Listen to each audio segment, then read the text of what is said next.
Pagdawit kay Senator Loren Legarda sa Senate coup d'etat, kinastigo ni Senator Ping Lacson. Ida tayo mong balitang yan, RH28 Raymond Paas. Raymond. Mr. Tono Depensa si Senate President Pro Tempore Panfilo Ping Lacson kay Senator Loren Legarda matapos idawit sa panibagong coup d'etat sa Senado.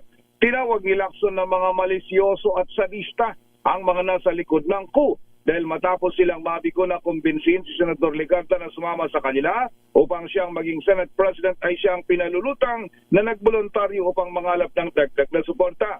Batay sa impormasyon, si Legarda ay nilapitan ng dalawang senador at kinumbinsi na sumama sa kanilang grupo para bumuo ng bagong mayorya ngunit kanyang tinanggihan. Kinumpirma ni Senate President Tito Soto na nilapitan nga si Senator Legarda ngunit ayaw sa kanya ang detalye ng pag-uusap. Ngunit sa halip na makakuha ng suporta ang minorya, sinabi ni Soto na maaaring managdagan pa ang majority ng dalawa. Pakinggan natin si Senator Tito Soto. I heard that. I was told. You were told by San Loren? Yes. Talaga? When was this, sir? The other day. What exactly happened, SB? Actually, I'd rather not dwell into it already.